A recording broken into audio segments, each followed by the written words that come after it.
All right, I think we're rolling. Brett Garsed, how are you, man? I'm good, Stevie. Good on you.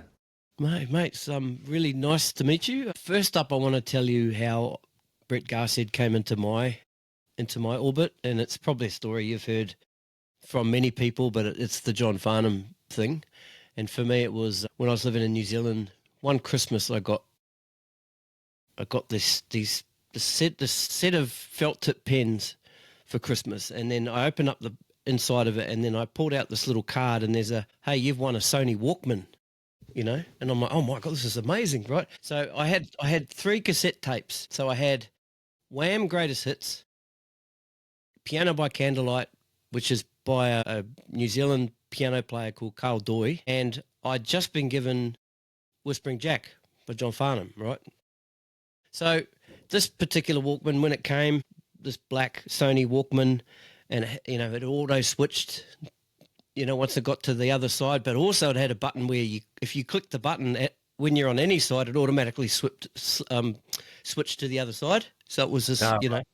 yeah, it was amazing. Anyway, so I got really heavy into that album, and I'm a drummer, but I sort of play some other instruments as well. But one thing that did stand out to me, especially getting sort of deeper into the album, was the guitar playing on it, right? So anyway, so it was only this is only I had no visuals at this stage, so I had no idea didn't even know your name, didn't know what you looked like, nothing like that. And then one night they broadcast a no, sorry, they didn't broadcast it. I was at my dad's friend's place, and he had this VHS tape of the Whispering Jack concert. And this is Right, the right. one where the people, some of the band members had little handy cams. And anyway, so I think the song was Let Me Out, I think it was. Anyway, you got the big solo, right? So, and, of course I'd heard that solo on the album, but had no idea what you looked like, right? And everyone sort of has in their mind what someone might sort of look like, but then there's this dude standing there, white singlet, red headband, jacked muscles, playing the solos. Yeah. Whispering Jack. Yeah, that's right. Yeah, yeah. So yeah, I just had to say that's how you, Brett, came onto my sort of orbit all those years ago, back in the 80s.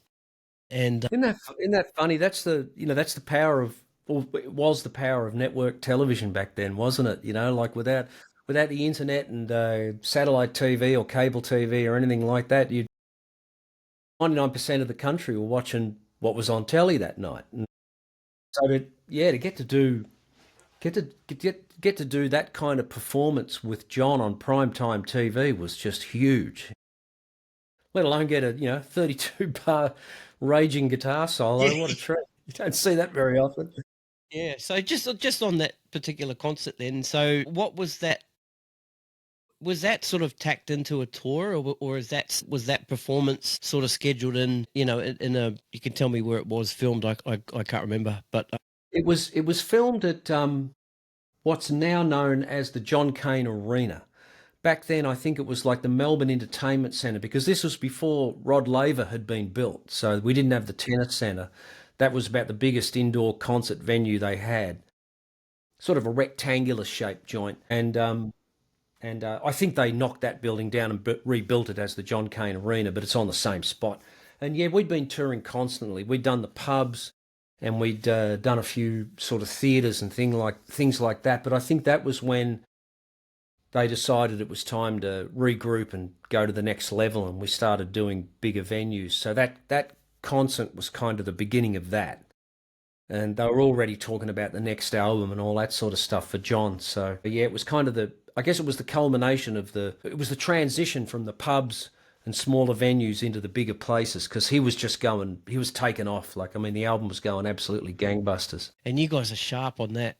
Like, the playing is spot on. Like the singing, well, his singing's always good, isn't it? Yeah, it's always great. But you guys are just, I mean, because I've being a musician, I don't always, when I'm watching a concert, watch the singer. I'm watching the musos, right? So yeah, you guys were on, and I'd heard about this young guy called Angus Birchall. I mean, obviously Angus is older than me, but I'd heard that this young guy was the drummer in the band, and to see him on stage was just, yeah, to Yeah, I still. mean, well, Angus was, I was about 22 when Angus joined the band because I'd worked with John before Whispering Jack. I did a tour with him previous to that, and then when I did the album, they put the touring band together and Angus became the drummer. And yeah, Angus was only 19 when I met him. Yet, you know, I could already tell he was so experienced. Like, even though he was younger than me, he was much more world-wise. He growing up in Melbourne as opposed to me growing up in the bush. He knew a lot more. Had a lot more street smarts, and musically, his musicianship went infinitely deeper than mine did. He played jazz and studied with Harold Ripper, who was a legendary drum teacher in Melbourne, and you know, Angus had played big band and rock and all sorts of music. He was just one of the most gifted drummers I'd ever seen, and at such a young age, he was that good at 19. I mean, he was ready to go. Yeah, he's amazing. Still is. Yeah, I was going to say, because we'll talk a little bit more about Horizon later on. Angus is a part of that band. So Absolutely, yeah. what's it like playing with him again after all this time? I mean, you know, obviously there was the time when you were recording Horizon and the album and the stuff that led up to that. So how long of sort of a break were you guys not playing together? Well, look, on and off, we played all the time. I mean, up until the pandemic, sorry about that. It's okay. That pandemic was the thing that kind of just put the kibosh on everything, really. I mean, it stopped us. We'd still try and catch up, even if it was virtually like this over Zoom or something. But it just stopped us doing gigs. And then, of course, Glenn Wheatley passed away, which just knocked the wind out of all of us, especially John, of course. And then John became ill with cancer. That really, then we didn't see each other that much anymore because John's gigs ceased to exist. We didn't play with John anymore, and that was the one main thing that brought us together. Otherwise, it was just separate gigs here and there. The Chong Lim, John's musical director of the band's MD, he would normally put us together for various things, and that did happen a little bit, but it took so long to get back up to speed after COVID and that 2 year shutdown that we'd all sort of gone separate ways. I mainly started doing stuff here at home, like on Patreon and things like that, and that's that thing of you know, saying how razor sharp that band was on that Whispering Jack video. That's what they call match fit.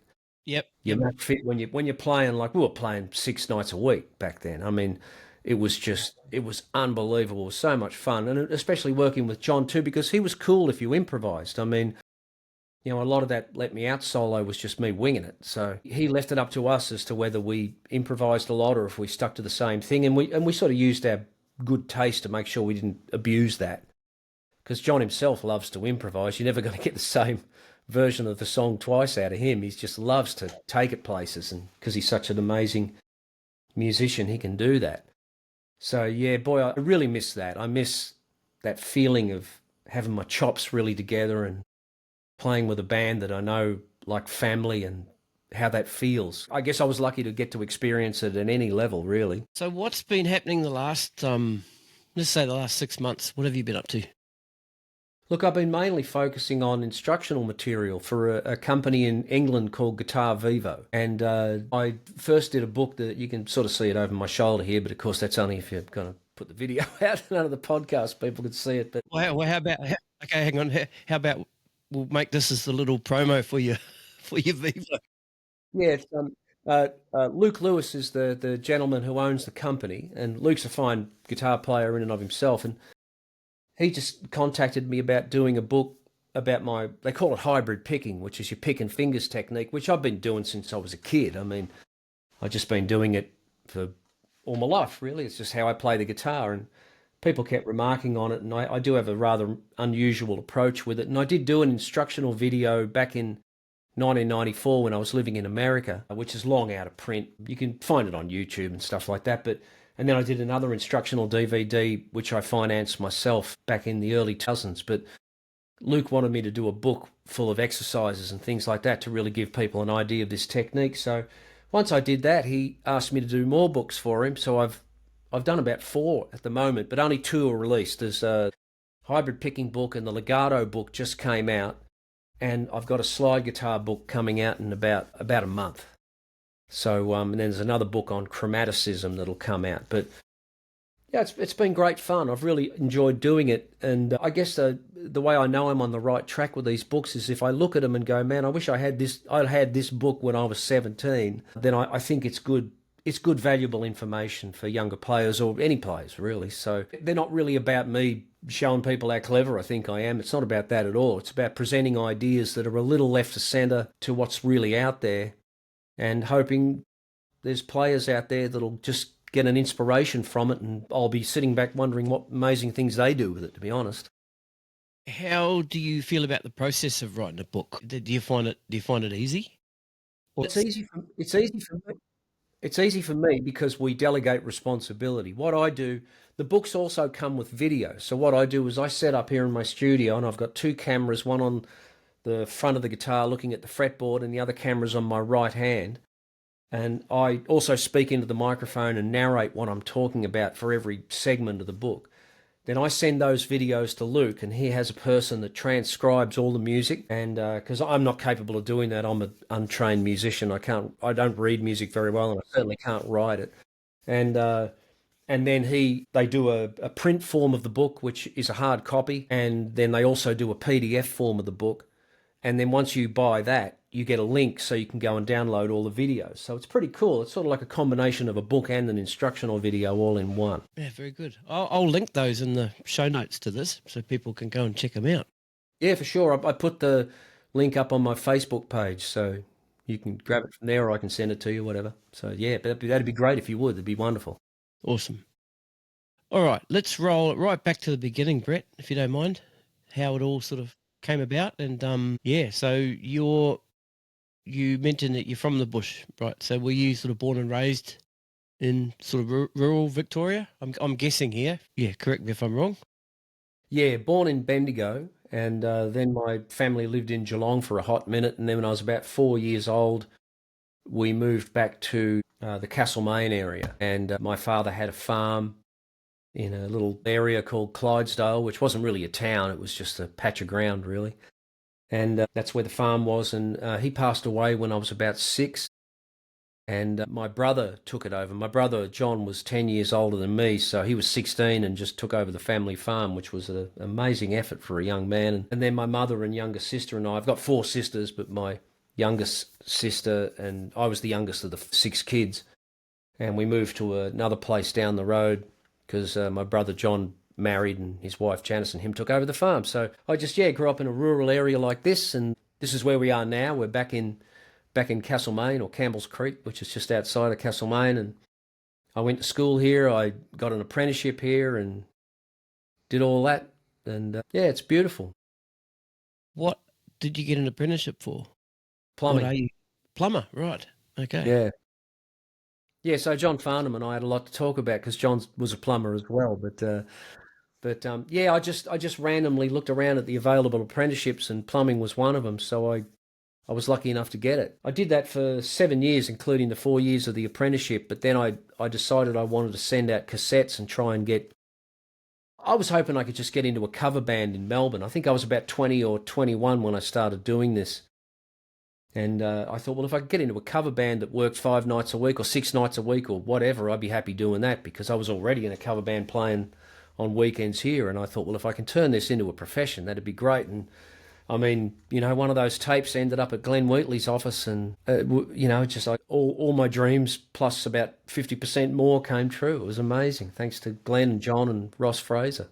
So roll back a little bit further then. So we want to work out when you first became interested in guitar, and was it something that you saw? Was it a performance? People talk about, many people that I've had on the podcast have always talked about that Beatles performance, that was the thing for them. Yeah. Was there a moment like that for you, or was it a record, or like the sound of something? My brother played guitar, and John played guitar, and I've still got the guitar on the wall up there. And after he obviously took over the farm, he didn't have any time to do that. But when we did live in Geelong, I must have been very young, like I said, about 4 years old, but I have a vivid memory of watching him and these other young guys trying to rehearse as a band in our garage. And my memory's so vivid of it. I remember the drummer, I think he only had a snare drum, and even that had a hole in it.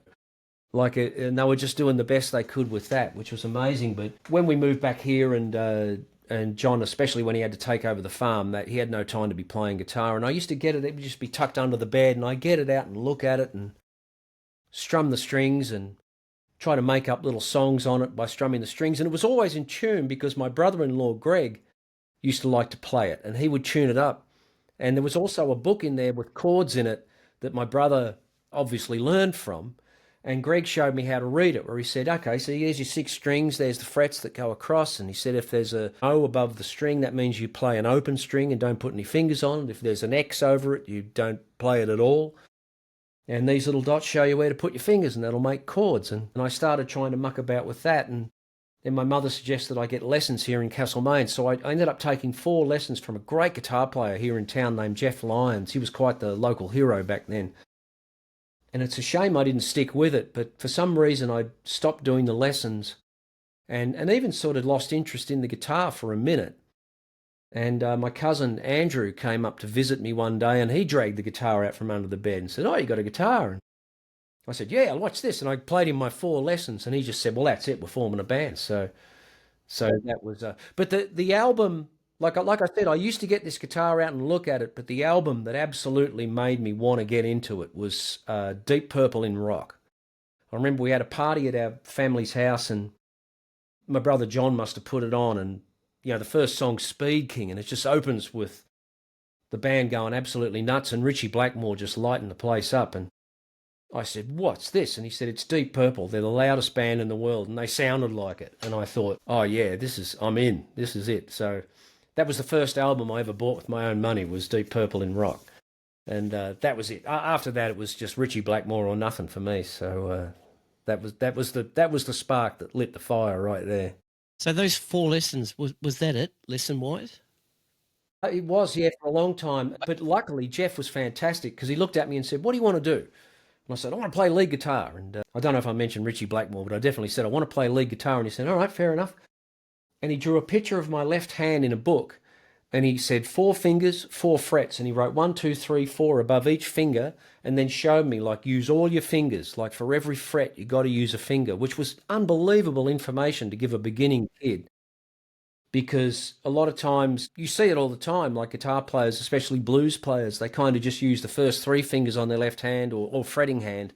And the 4th finger doesn't get used much at all, and it can be a weakness. And that would have really frustrated me later in my life, especially hearing someone like Alan Holdsworth. It's like, well, I'm going to need all the fingers I can get to try and emulate this fella. But that was a great thing. And Jeff just taught me some songs, like I think what were the songs? Seasons of Change by Black Feather, I think, and I like the Elephant Walk or something weird like Shaking All Over, and then just a blues bass line, something like that. And that was it.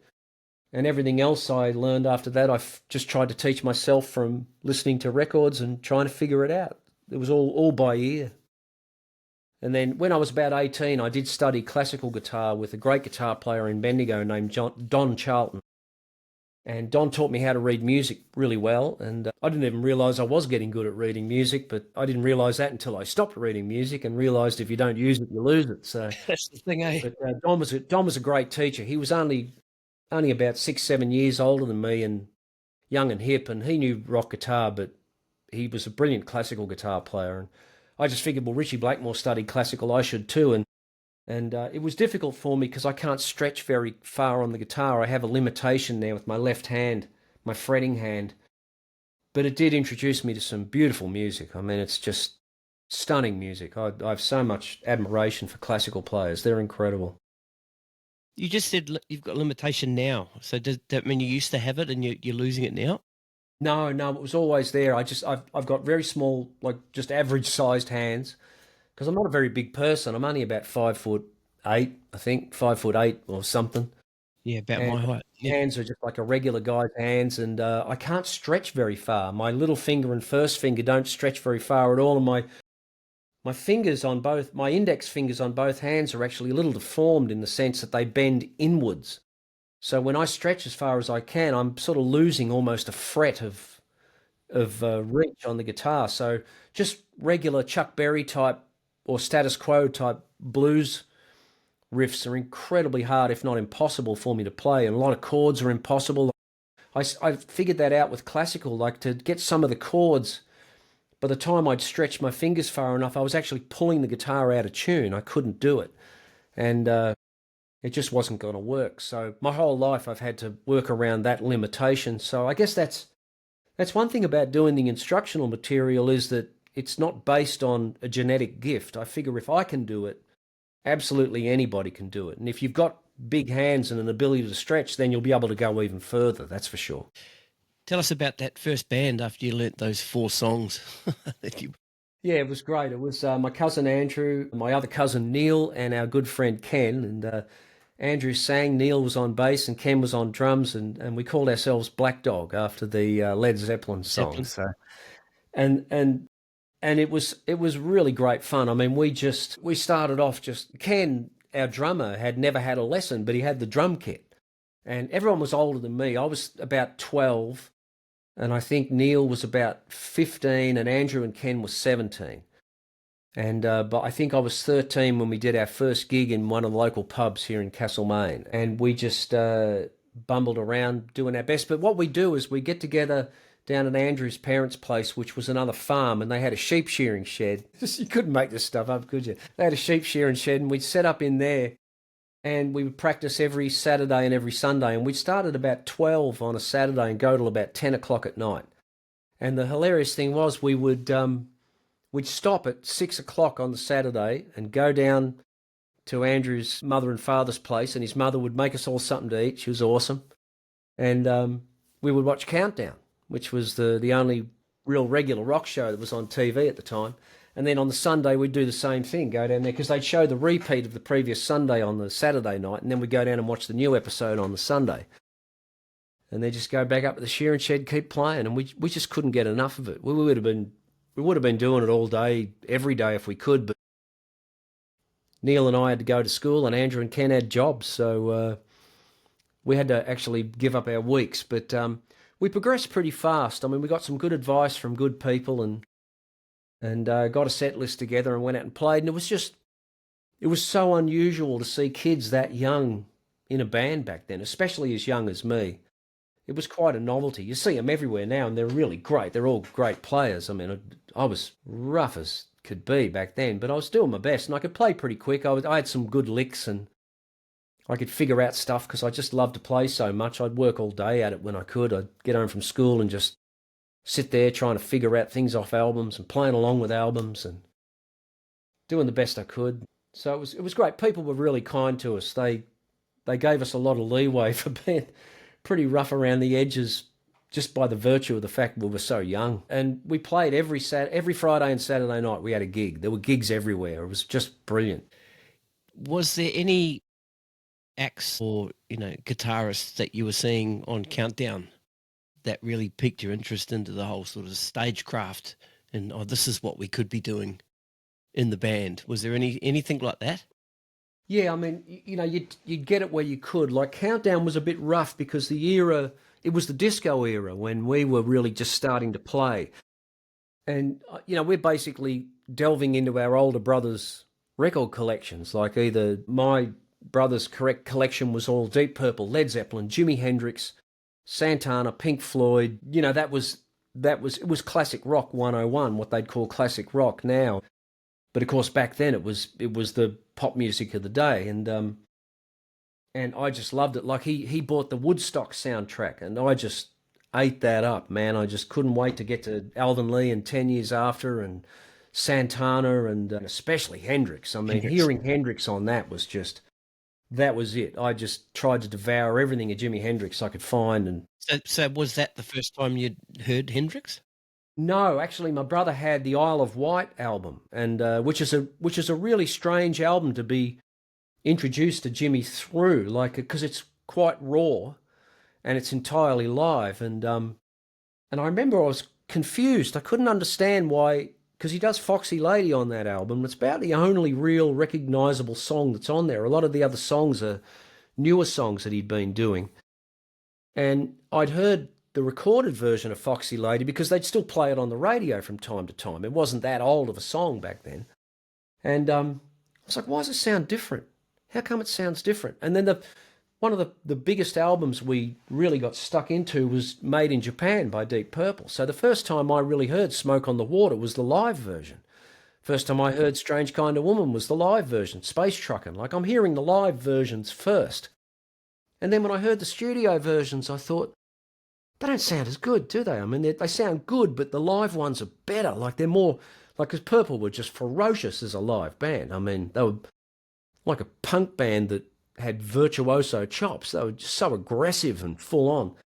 But the other thing I noticed, and this was true with Jimmy as well, and all the solos were different.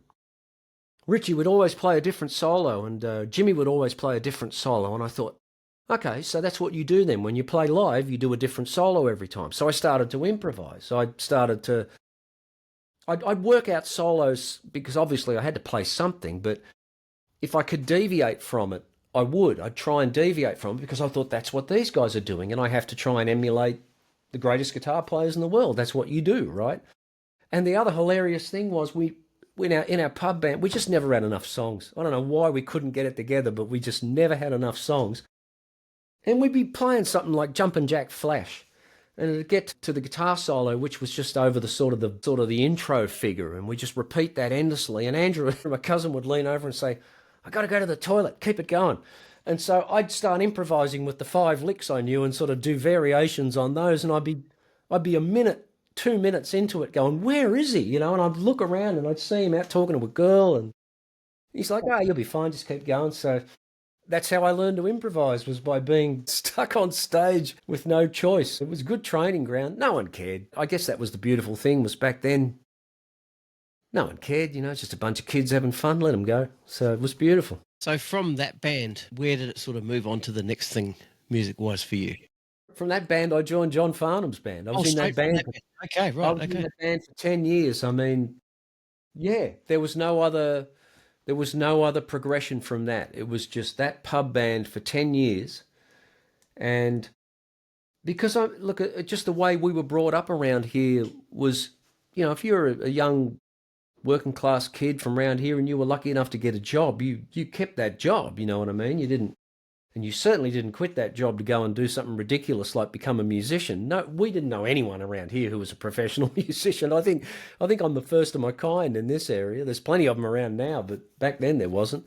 If there had been, I would have been banging their door down to get some advice and get some lessons or tips or something. And it was just that when I was working at I was working at the big foundry here in Castlemaine.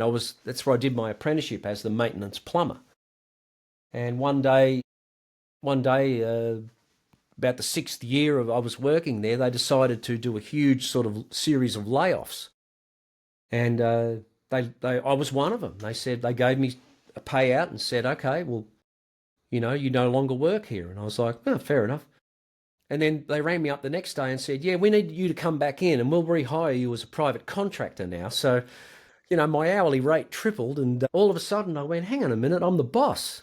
I can quit." You know, like, I mean, I realised if I'm the boss of this job, why can't I be the boss of another job being a musician? So my whole perspective on things changed. And what I noticed was there was a guitar player magazine back then, the American magazine. That was about the only one of its kind. A lot of the other magazines hadn't really sprung up. There were a few, but not many. And there was a guy named Mike Varney who was doing a column in that magazine called Spotlight. And every month in the magazine, he would feature 3 unknown players. If you sent in a tape and a letter and a photo, if he deemed you worthy, he would choose you out of hundreds, if not thousands, of submissions and put you in the magazine. I remember I used to love reading it. You know, it was really interesting reading about these unknown players from all over the place. And I remember looking at it going, I've never seen an Australian in here. Looks like mainly Americans. And I thought, what the hell, I'll send him a tape, photo and letter and see what happens. And he stuck me in the book. I'm pretty sure I'm the first person that ever got in the book, because I know Frank Gambale was in it. Frank Gambale was included in it, and Stuart Box was also included in it. They're the Australians I do know of. There might have been more, but I'm pretty sure I was the first guy in there. So once I got the magazine, I thought, okay, this is the closest thing I've got to a resume. This is an outside perspective of my abilities, because it was really quite a glowing review. He really, really bigged me up in the magazine. It was good of him. And I thought, okay, so I did photocopies of all that, and I sent out cassettes of these demos I'd done at my house with a little 4-track cassette player and me playing drums badly and playing bass and all the rest of it. But they were all right. They were listenable, and I was just ripping over them, sent them out. And that was one of the cassettes that ended up at Glenn Wheatley's place. And then Glenn sent me a letter. I got a lot of rejections. I sent a lot to record companies, and they obviously said, well, this is unsolicited material. We can't have this. And I didn't know what that was, but I thought, yeah, fair enough. And I think one other sort of management type company expressed interest, but they ultimately blew me off. And I opened up this letter from Wheatley Records, and it said, "Dear Brett, I just got your tape. Please call me." And I thought, well, that was it. Glenn Wheatley, sincerely Glenn Wheatley. And I thought, this has got to be good. So you knew who Glenn Wheatley was? Absolutely. I was a Masters Apprentices fan. I knew exactly who Glenn Wheatley was. It was one of my favourite. I've still got the single kicking around here somewhere. My brother had the single of the live version of a Masters song called "Future of Our Nation." And when I was just getting interested in guitar, I think that was the other thing that kind of lit the fire as well, because Doug Ford's guitar playing on that, I still listen to it now and think, man, if they were an American band, Doug would be a legend. He would be up there with Clapton and all the other great players, because he certainly deserved to be. That playing on that song is just beyond belief. It's so good. So I knew exactly who Glenn was, because I thought the Masters were cool as hell. And then, of course, I knew Glenn as the manager of Little River Band because I was a huge Little River Band fan. That's when I sort of found his address in this book that I was looking through. It was the Sonics yearbook. Sonics magazine used to come out back then. And every year they'd do a yearbook, and they'd put the addresses and names of record companies and management companies in it. So that's the one I found, and I thought, great. Wheatley organisation, beauty, you're getting a tape, So, and and I rang Glenn the minute I got the letter, and he said, "Oh yeah, loved your tape." He said, "Listen, we're putting together a pub band for John Farnham so we can do a tour of the pubs. Are you interested?" I almost dropped the phone. I was that, because I was a huge fan of John's, and then a fan of John's with Little River Bands. Me and my mates had gone to the Bathurst car races about 3 years prior to this and seen LRB at the race. And you can actually find that concert on YouTube now. It's awesome. And John just annihilated me. Because I'd always loved Little River Band. They were always a great band with Shorik, obviously. But, man, John on that gig, Jesus, I was like, I'd go see a lot of metal bands and things like that, and the singers could never quite cut it live, but John just obliterated what he did in the studio. I thought, I wonder if this guy can sing like this live, and he just left it for dead. It was like, he's holding back in the studio. He was so much better live. Unbelievable. Mm. And so when Glenn said that, I was just like, oh my God, yeah, bring it on. So yeah, that was it. Was that part of the sort of issue that he had with LRB, is that he couldn't express himself too much? Is that right? They kind of boxed him in. Well, I'm not here to put shade on Little River Band, not by no means. No, I think with LRB, like Graham Goebel, who I know Graham, and I've done a lot of work with Graham, and you certainly won't find a bigger fan of John's than Graham. He just loves his singing. But I think Graham had a very strong vision of the band, that it should be like the Eagles, in the sense that everything was exactly the same as the albums. Understand. And, John is, like I said, he's a ferocious improviser, and that's because he's good at it. Just let him go, and whatever he does is going to be magic, I'm telling you, just the last thing you'd want is to just tie him down to sing in the same way every night. Let him go and express himself. He's one of the best improvisers I've ever heard and ever will hear. And I imagine that, I'm not saying it was, but I could imagine it being a source of frustration for him. And I think he just really wanted to express himself.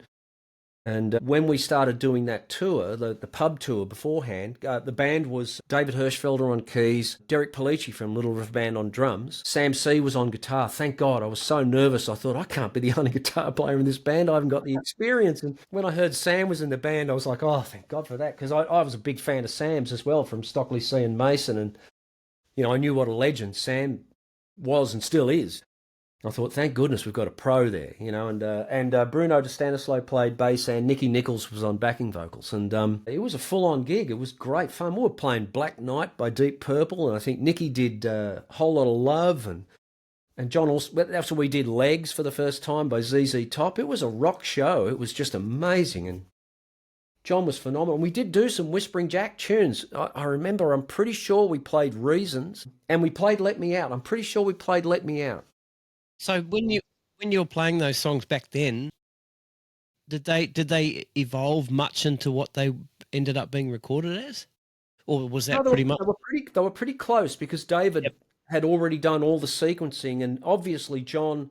Because look, the audition to go and meet John for this pub tour, I went down to his house, and it was kind of a shock because I knocked on his door and he opened it. I don't know what I was expecting, but he was just, "Oh, g'day, mate. I'm John." I was like, "Oh, g'day." I was kind of completely starstruck. I mean, anyway, but I went in there and Ross Fraser was there, and they were working on a tune, and they said, "We've got this song here," and they said, "Would you want to just chuck a couple of solos on it? We'll see what you do." And I said, "All right, fair enough." And it was Let Me Out, but there was no vocal on it.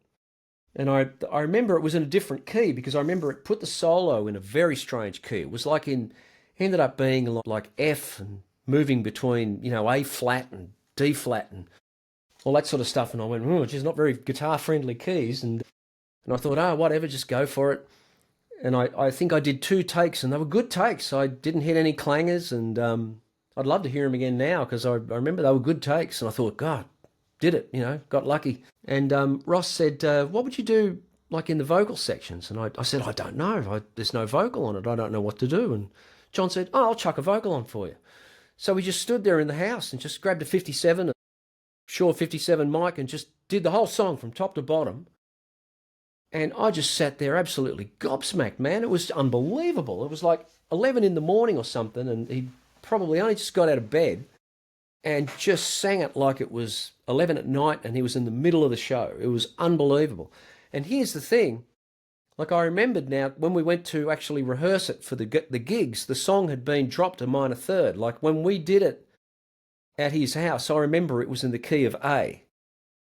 And then when we did it on the album, it ended up in F sharp. So they dropped it down a minor third. So he was singing all those same melodies a minor third higher than he ended up doing them on Whispering Jack. It was I almost couldn't play the guitar that high, let alone hear a human being sing that high in full chest voice. It was nuts. So, but yeah, by the time we did that tour, obviously they'd been working on the album. So David and Ross and John had really solidified the arrangements. So David had his Fairlight computer that we played along to, so it was all pretty much there. So we just had to sort of join in as a live band. And that's awesome. That's awesome hearing that stuff, those stories. So were you given a bit of sort of creative freedom in your guitar parts for the album, or was they pretty much already sort of thought out? Guitar parts were non-existent. Like the only trouble was Hershey had already done a lot of guitar parts himself on his keyboards. I mean, he was so good at doing that. Like, there was a lot of stuff on there that was very guitar-like that he'd already done. And so the first idea I went in with was, well, I guess I'll do what keyboards don't really do that well, which is power chords. And I tried to model what I was doing after the guitar playing I heard Alan Holdsworth do with the Tony Williams Lifetime band. And Alan was, because that was a 4-piece band with Tony Williams on drums, and I can't remember who was playing bass. But Alan Pascal was playing keyboards and Alan obviously on guitar. And Alan used a lot of double stops and power chords to fill out the sound because he was mainly using his distortion sound. And I thought maybe I'll try something like that. So I tried to lean heavily on that. It was only later on when Stuart Fraser joined the band, in 1994, and I heard Stuart doing all these beautiful things on those same songs, and I thought, oh man, if only I'd had more experience and been as experienced as Stuart obviously is, the album could have really used those parts. I wish he'd been there, but bearing in mind, like, I'd never been in a pro recording studio before. I walked into what was back then what was called AAV Studios, which eventually came Metropolis Studios in Melbourne, and that was my first time in a proper studio. I was working on a John Farnham album, so no pressure. So it was pretty heavy. I was packing death, but I just launched into it and did my best. And between Ross and John and I, we just came up with parts. And it's a shame David wasn't there. I don't know why he wasn't, but I really wish he'd been there. I could have really used his input as well. So Yeah, that's what I was going to say. Did you have a little bit of creative figure there, sort of overseeing what you guys were doing? But yeah, it sounds yeah, like it you was guys great. just. Ross and John were great. They always had ideas. Like, oh, let's try this, and we had a lot of fun. We had a week to do it all, so we had plenty of time, and we tried some really wild and crazy stuff. It was tremendous fun. It was a really upbeat, creative environment. Anything was up for grabs, and we just did whatever. So no, I had a ball doing it. It was so much fun to do that. Did you have any inclination while you were creating these songs that any of them would hit, so to speak? I mean, that's the interesting thing is because I knew nothing of the music business, the politics of it and all that sort of stuff. So I knew John Farnham was probably, in my opinion, the greatest living male singer. Like I'd never heard anyone better, and he was also one of the greatest live entertainers I'd ever seen. I hadn't seen a package like it. Like I looked at it and went, "This guy is just a star." I mean, if you're looking whatever you're looking for, he's got it, and he's got heaps of it. Like, and so that was that out of the way. And then when I heard the songs, and I just went, "These are all hits. Everyone's a hit. They're all winners. I mean, it's all over bar the shouting. Okay, let's just put it out and watch it go nuts." And then I was kind of shocked when I'd tell people in passing, oh, I'm doing an album. I'm playing on John Farnham's new album. And if they were people that had been around the traps for a while, they'd sort of look at me and go, "Oh, yeah, great singer, man. But, I mean, he's up there, isn't he? It's like third bite at the cherry. It's like, I just don't think it's gonna.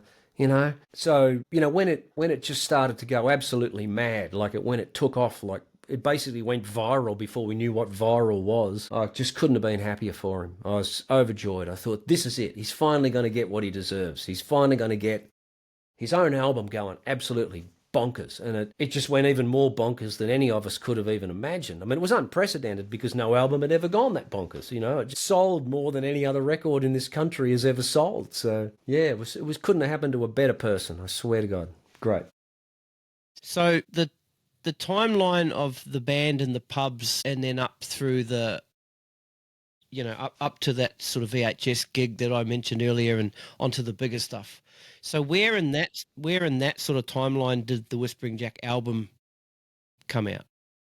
Okay, so I did the tour with John in the pub band in the summer, like about November into December of 1985. And then I did my guitar parts on Whispering Jack in June or July of 1986. And I think Whispering Jack came out like around maybe September of 86. And that's when I remember I was still working at the foundry as a plumber when all that started to happen. And I remember that's when Ross Fraser rang me again. He said, "Hey, yeah, we're getting ready the album's about ready to come out and we're getting ready to go out and tour again." He said, "This will be a good tour, this one. It'll go for a bit longer than that last thing." Because the first one I did with John went for about 3 weeks, Right. and we did a week of rehearsal and then we actually got to go and do some gigs for about 3 weeks. And Ross said, "Yeah, we'll probably do a few months on this one." And that was, 40 years later, we were still playing. Yeah, So, I awesome. mean, it was unprecedented. But so yeah, the album came out and we pretty much just got on the road and stayed there. Started off in hire cars and then we started flying places and just gradual escalation, basically trying to keep up with the album and the singles getting bigger and bigger and bigger. I mean, when I did that pub tour with John in '85, we did a week of gigs. We did some pub gigs in Melbourne, and they were off the charts. I mean, John pulls huge crowds in Melbourne, always did. Crowds were packed. They were hot, sweaty, wild pub gigs. They were fantastic. And then we went up to Coolangatta to play at a venue called Twin Towns, and we did that for a week. And I was pretty shocked when we got there because the place was half full at best and a much older crowd. They were obviously there for the sort of Raindrops era of John, not the LRB version and definitely not what we were playing to them then. They were getting their hair parted by Black Knight. They weren't ready for that at all, which was hilarious. But And then when we went back on the Whispering Jack tour, obviously a year and a bit later, to play the very same venue, there were lines around the block at 12 o'clock in the noon, you know what I mean? There were lines around the block when the roadies were still the crew was still trying to set up. And we could have played there for a month and everybody wouldn't have got in, you know what I mean? It was so great to see that for John. Like once again, I thought, here it is. This is what he deserves. He should have this. And that was it. While we were doing those pubs, they booked us 2 support gigs with Whitney Houston at the Sydney Entertainment Centre. And so for 2 nights, we went from doing a pub gig the previous night to being the opening act for Whitney Houston at the Ent Centre in Sydney. And Angus and I often talk about it because we'd never experienced anything like it before, because we walked on in the dark and the roar from the crowd was just astronomical because the place was packed. I mean, they were obviously there to see Whitney, and she was phenomenal. We got to stay and watch her show the next night, and she was absolutely spellbinding. But she must have thought she'd been stitched up because unbeknownst to anyone, they'd booked the biggest band in Australia, the biggest act in Australia, as her support band. She must have thought, really? But nobody knew. This gig would have been booked months before the album came out. I'm sure Glenn probably booked it and thought, this will be good, bit of promo, this will be great. And yet, no, the whole joint's packed to the rafters to see John play Whispering Jack record. And John got an encore. We got to go out and do an encore. And I don't know what Whitney's people must have thought of that, but they didn't have much choice because the crowd weren't going to let him go. And the first night we did the gig, did the encore, pretty much the crew just ripped everything off the stage. And then we went and played at a pub, Sweethearts or somewhere like that in the middle of Sydney. Did a double. So John went straight from that and did another hour and a half show in a pub somewhere.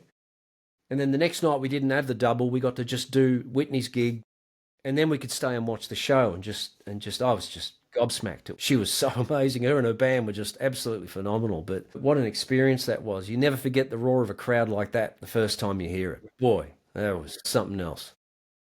Help me with the timeline here, but was somewhere in the early sort of 90s you left for LA? Yeah, there was quite a large hiatus because we did the Age of Reason album with John, and then huge tours, and then we did the big Classic Jack tour with the Melbourne Symphony Orchestra. And I think that was around late 88. And so most of 1989 was quite dormant. John needed time off. He needed to regroup that's almost like 4 years non-stop, right? It was non-stop. Yeah, he was absolutely just hammer and tong for all that time. We toured back in the studio, Age of Reason, tour, and then, like I said, escalating all the time. Bigger venues, the biggest venues you got. We're doing multiple nights at venues like Rod Laver and the Brisbane Ent Centre and things like that. Like, John would be there for 2 weeks. Big American bands would come over and play 2 nights at most, and then they'd go, and he'd be there. We'd be like clocking in. It was amazing. It was like the actual room where every band to this day has their dinner for band and crew at the Rod Laver Arena is called the Farnham Room. That's what it's called. So it's amazing. He owns that place, basically, just by virtue of how much he's worked there.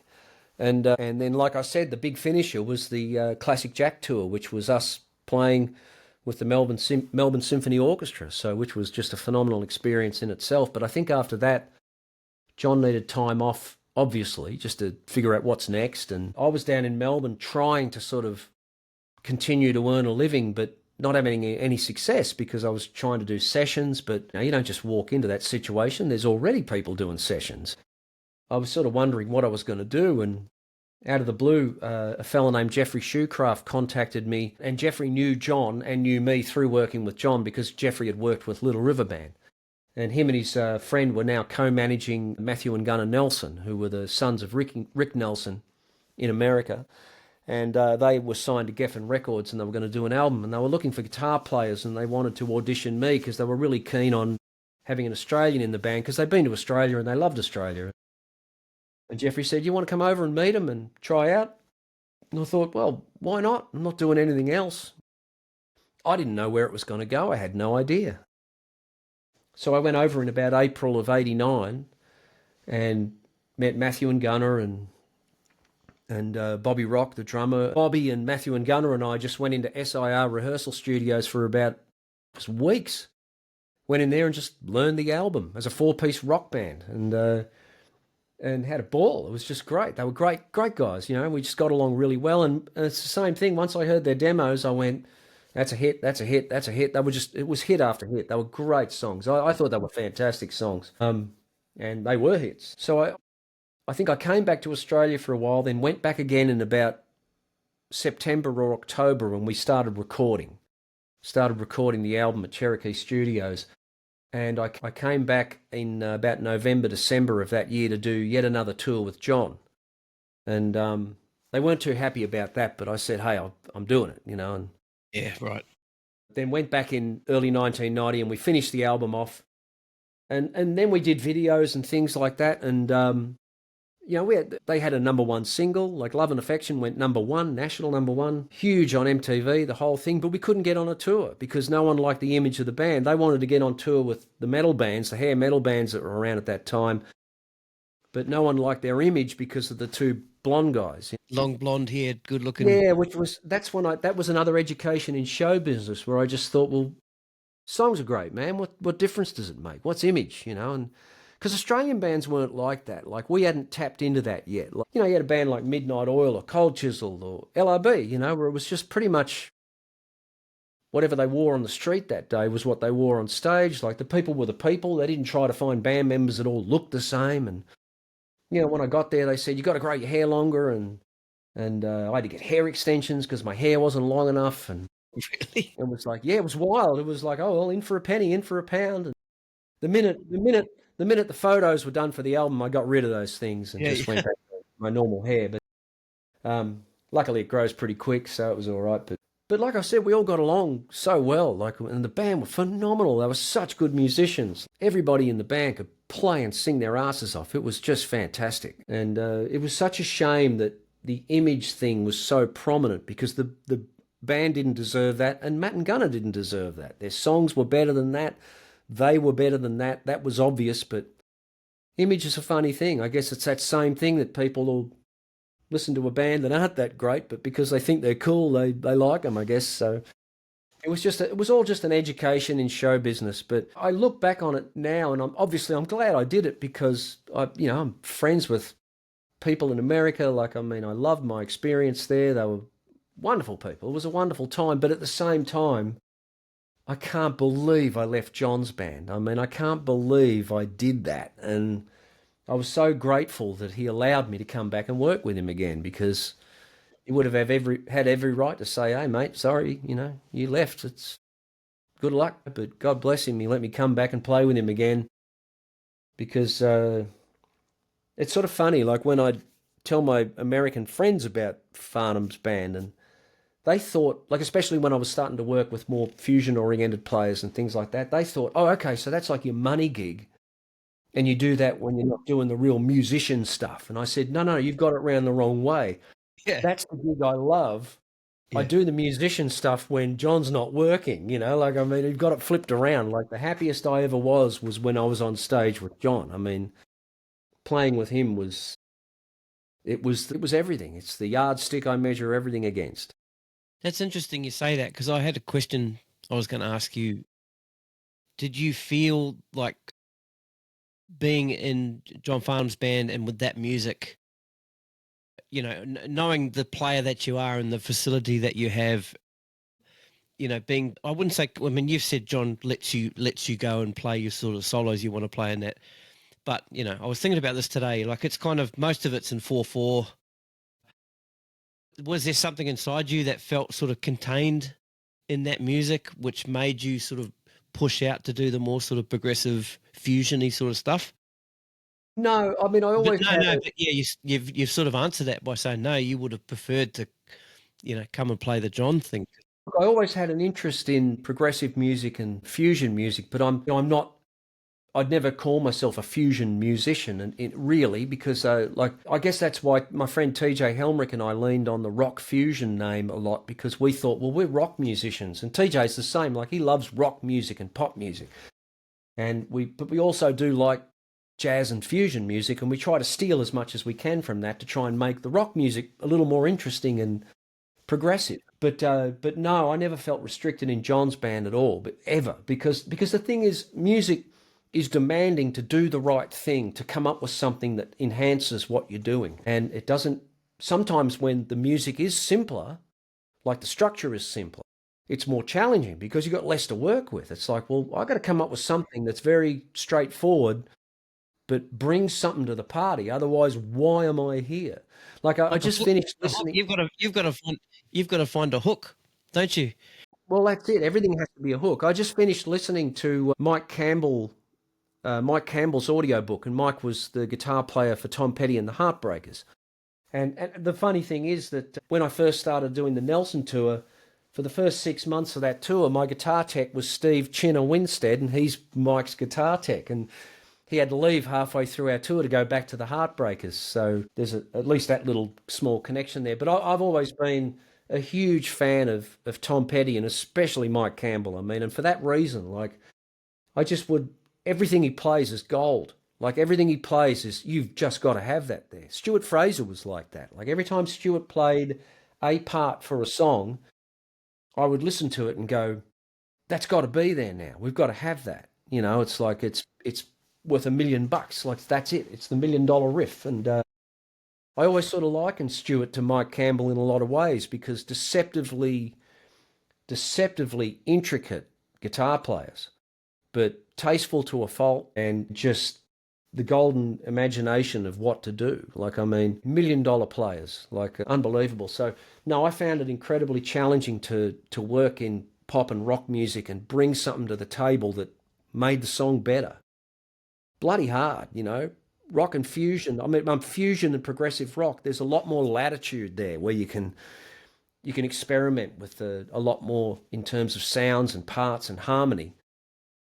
You know, rock and pop, it's usually got to stay pretty straight down the line, you know, the old don't bore us, get to the chorus kind of thing, you know. That's a Tom Petty and the Heartbreakers saying, apparently. They coined that. So, yeah. Just going back to Nelson, and you mentioned Bobby Rock. You also mentioned early days you had the Guitar Player magazine or whatever that first American guitar magazine was.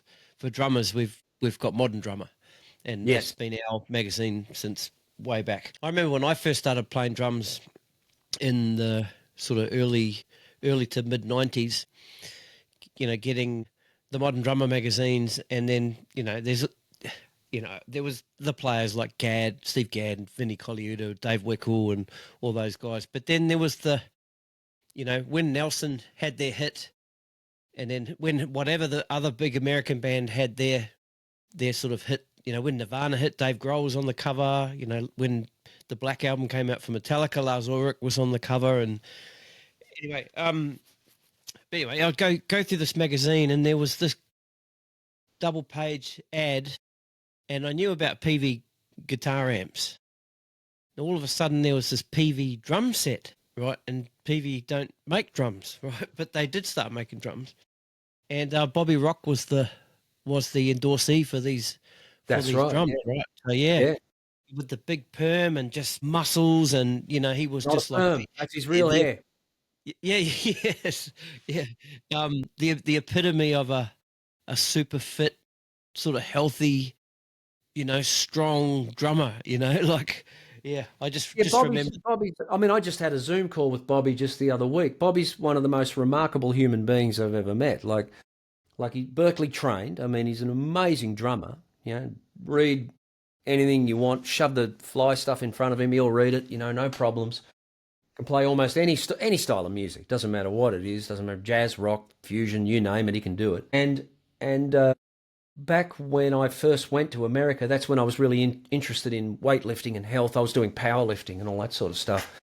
And it was just sort of funny because when I came home and talked to the powerlifters at the gym, I said, "Hey, the drummer in the American band, he loves going to the gym." And they went, "Oh yeah, how much does he squat?" You know, because they didn't care about people that trained the bench press and all that sort of stuff. The powerlifters all cared about your squat and your deadlift. That was it. And I said, he could squat a lot, man. He loves squatting. And yeah, Bobby was a really passionate exercise and health person. no drink, no drugs. He'd been a bit of a wild child when he was about 14 or 15, and so he swore off drugs and alcohol at that age. And then when I went back in 1991, I think it was, because up until then we were like eating at this really well-known Mexican restaurant called Casa Vega in LA about 3 nights a week. We would just eat our faces off and then go to the gym and lift weights, and we're having a great old time. And he's having beef burritos and all the rest of it. But I go back in 1991, early 91, and he said, I got news for you, man. He said, I'm now a vegetarian. I was like, oh, okay. And later on, not too many years later, he became full vegan, which he is to this day. And typical Bob, like he didn't do it half-baked. He researched it, figured out how to do it right.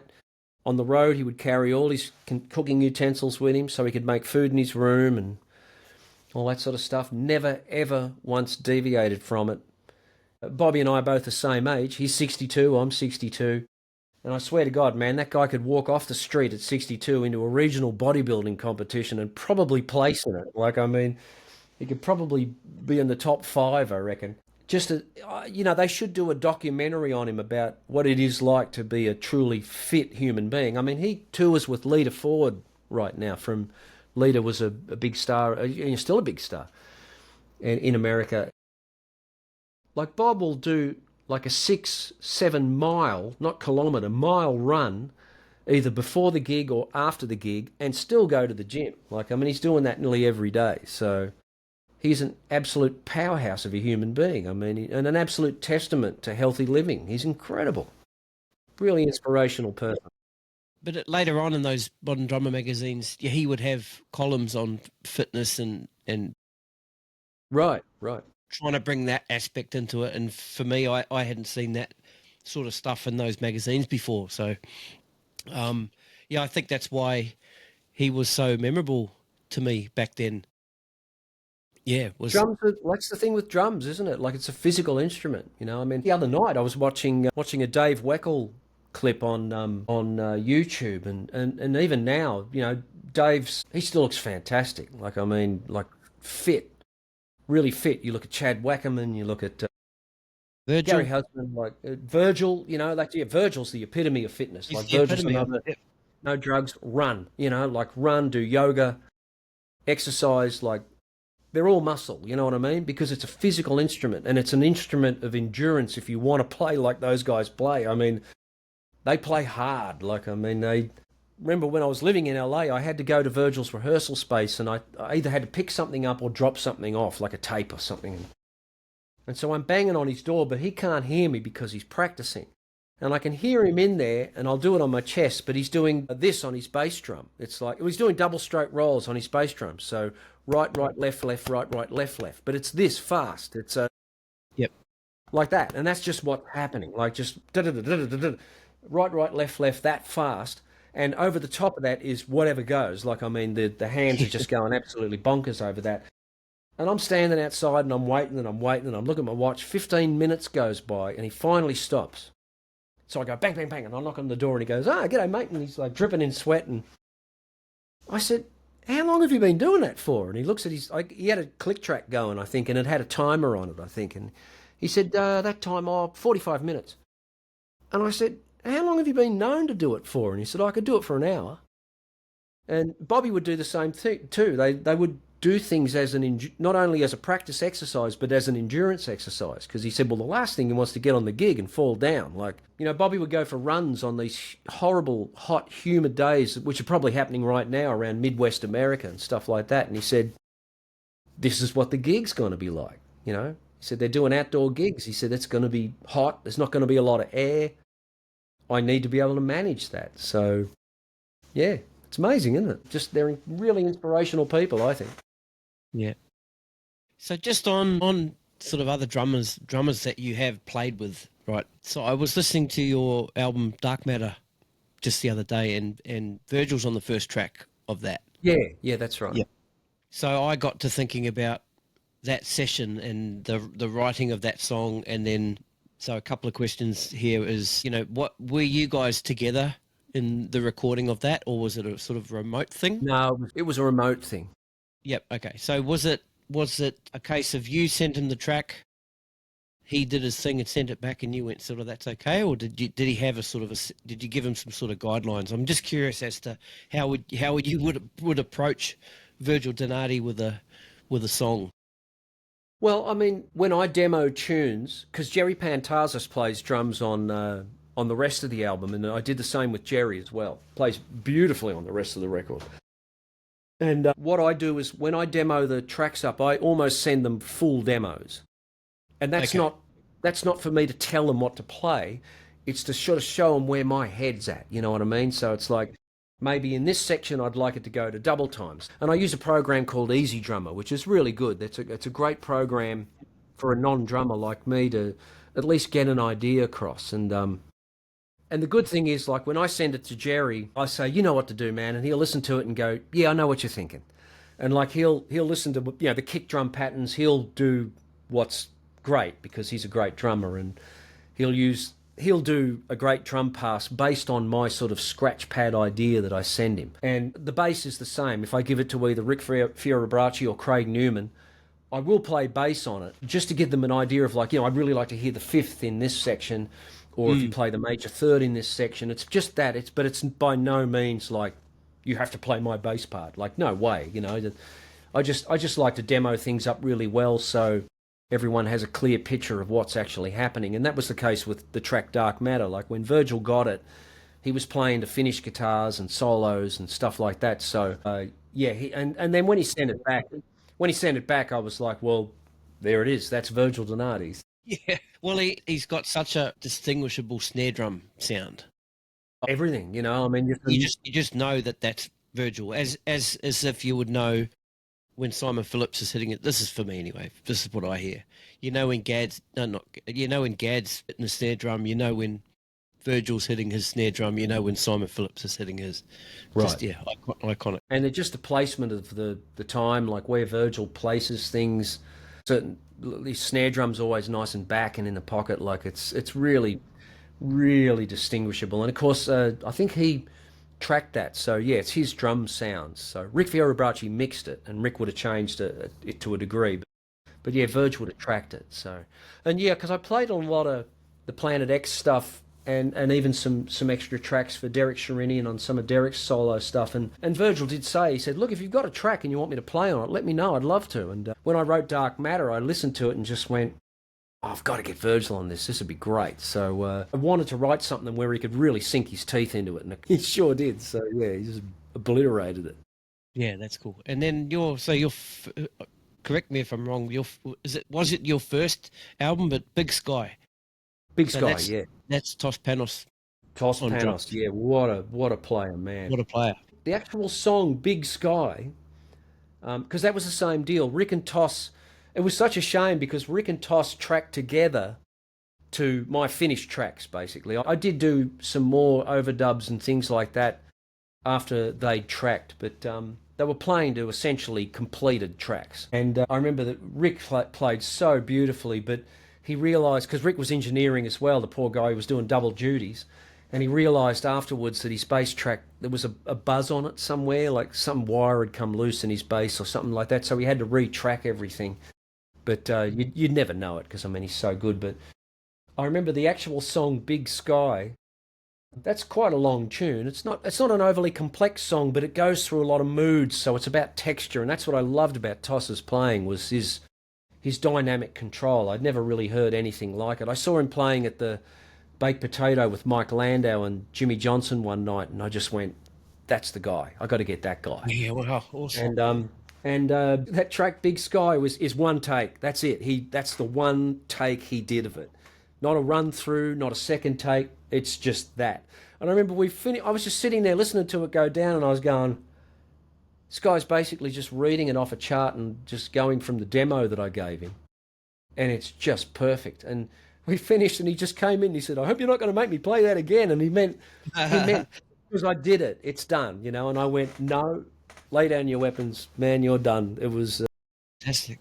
Those guys are so good, they can just do that. You know what I mean? Like, I'm so lucky I get to work with all these amazing musicians. I mean, they're all so damn good. I don't even know whether I deserve to work with them. But Yeah, boy, when I was it's going through your discography, going through all that sort of stuff, and then seeing all these people that you played with, I'm like, man, I mean, but the thing there is you're there as well, man. oh look, They're not, yeah, they're not, they're not going to play with you because you're no slouch. well, I mean, I'm just so lucky that they put up with me. It's like all my shortcomings, but I've been able to not necessarily to do live gigs with a lot of people, but to do album projects with them. My friend TJ and I did these albums called Uncle Mo's Space Ranch, and we got to do those with Gary Willis and Dennis Chambers and Scott Kinsey, and we never played live with them. But we mainly just let them do their thing, and the albums were better off for it. Then TJ and I took that stuff away and retracked to it and sort of built them into songs because we gave them basically scratch pads. And what Dennis and Willis did with that was just beyond belief. I mean, then what Kinsey added to it was just, they are such amazing musicians. They are so good, I find it hard to really put it into words. It was such an honour to work on a project with them. I don't think they'd ever hire me to play guitar for them in a million years, but especially when they got Scott Henderson, they can just call Scott. But Yeah. boy, what a treat it was to just watch them work and listen to what they did. It was Okay. So great. so you were in the studio with them when they did that. So Yeah, I I was mainly there in an observational capacity, just helping out, but I didn't play with them at all. I remember seeing a video. This is years ago. Of Dennis Chambers in the studio, and he was playing a track, and it was very complex. And he's like the renowned for his single stroke roll, right? He's just incredible single strokes. So he's playing this really, really sort of intricate track, and he plays a pass, and then you hear the producer in the can saying, "Okay, at the pre-chorus to such and such, can we sort of redo that?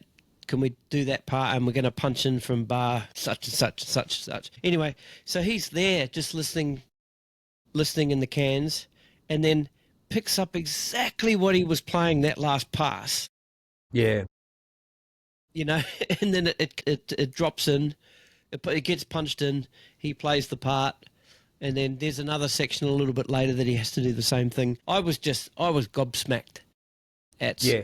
uh, That's just the level of musicianship that these people are at. Like, I mean, it's quite awe-inspiring to witness it. Really, I mean, and I'm not just talking about American players. I mean the Australian players, like that, a lot of that I get to work with. Like I said, Jerry Pantazis, Angus Birchall. Like, I get to play with people that good all the time, and well, not as much as I'd like. I don't get to play with them as much as I'd really love to, but to have just played with them at all is enough. It's just phenomenal, and to sort of get to experience that and to see it up close, it'll affect you. Like, and even just from the point of view where you're like, well, that's the standard. I got to get better. I got to keep working at this. so let's talk about Horizon. So Horizon is yourself, Stuart Fraser on guitars, Angus Birchall on drums, and Lee Bradshaw singer, and Rich Panea is bass player, right? And you guys wrote and recorded an album not too long before Stu Fraser passed away. That album has now been released. I bought that album last week and I've been listening to it last week, and I love it. I think it's fantastic. Yeah, let's spend a little bit of time now talking about that project, and yeah, how it sort of came about, and how you've gotten to this point now with, I mean, since Stuart's passed away, how did you move on with the project? Well, Lee Bradshaw wrote all the music. Like, it's all Lee's music, and he first approached me about it back in 2009. This was when I was actually working on Dark Matter.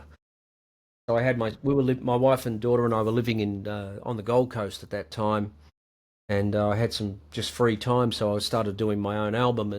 And during that, Lee called me and said, "Can I send you a track and we'll do a remote session sort of thing?" I said, "Yeah, sure." And the very first track he sent me was a song called "Sex and Love." I might have done rhythm guitars on it, and I also did a solo on it, and sent it back to him. We kept working like that for quite a while, And then eventually my family and I moved back down here to Victoria. And then Lee had ended up moving over to Victoria as well from Perth. And so he started working out of Metropolis Studios and became friends with Stuart. And because I think he'd had Stuart play on some stuff remotely as well. And before he knew it, he was able to get Angus. So Rich flew over and we just started re-recording a lot of the material and ended up working out of a studio of Lee's in Burwood. That was around 2000 and, I suppose 2015, something like that. It was a while ago. And then I think it was 2016 when Stuart became ill or realised he was ill. And so after that, he sort of had to devote his time to battling cancer, which he put up a heroic battle against for 4 years. Yeah, he bravely battled the cancer for a good 4 years, and we eventually lost him in late 2020, I think. When was COVID? COVID happened in 2020. 2020. So yeah, I think it was it was in late 2019. Then I'm sorry. Yeah, we were on tour in New Zealand when we got the sad news that we'd lost him.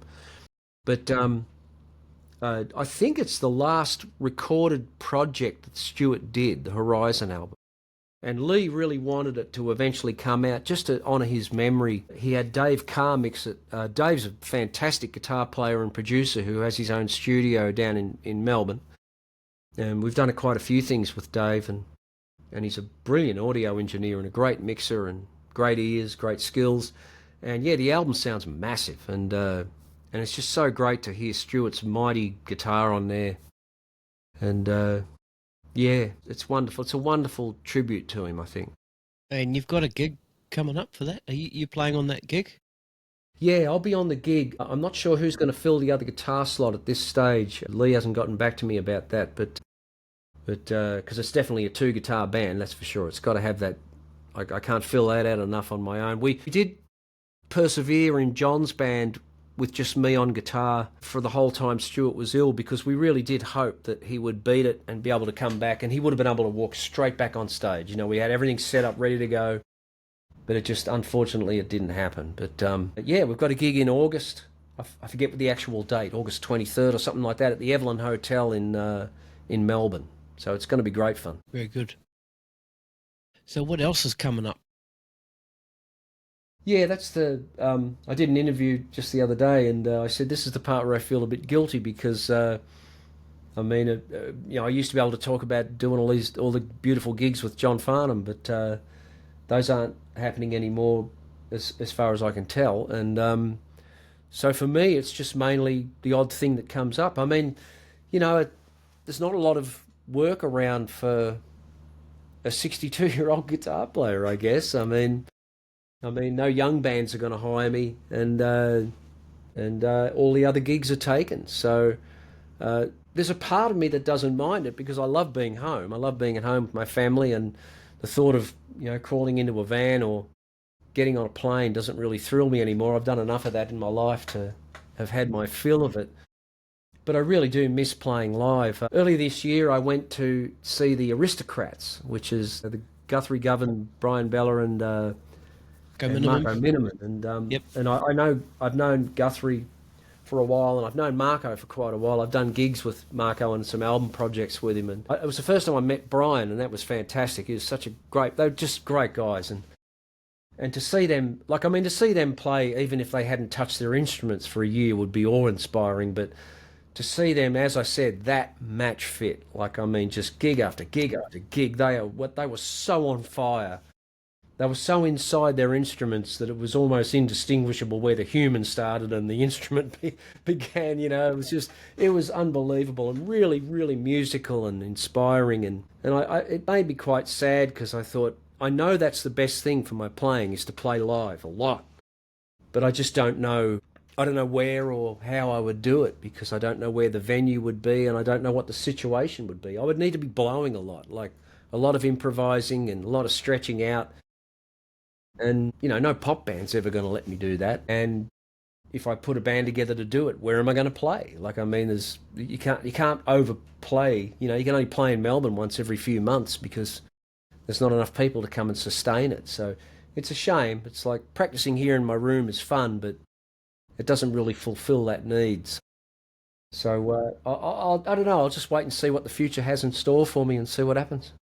What about another album? 2011 to 2025. That's a long time between drinks.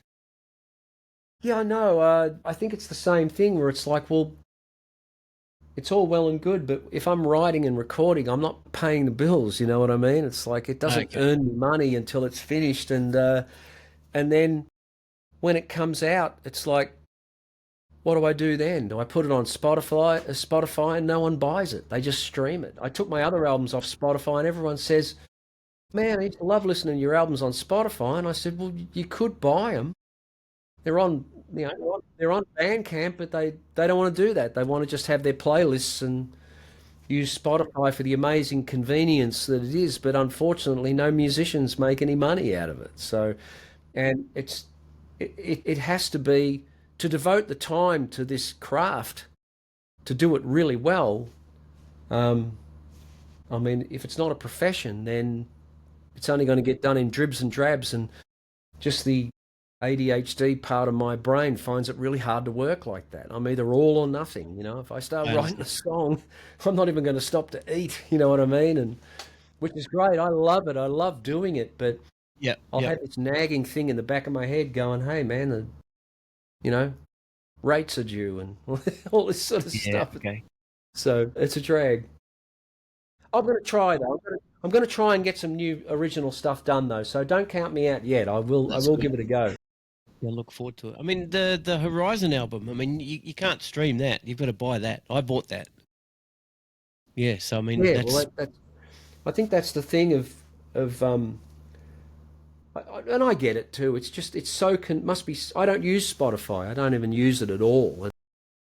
Um, I I I guess it would. I bet if I did, I'd just become addicted to it like everybody else because it's so convenient. It's just pay your subscription and listen to whatever you want, whenever you want, wherever you are. And but my daughter, who's 17, she's going old school and she likes to buy DVDs and she likes CDs and albums and yep. LPs.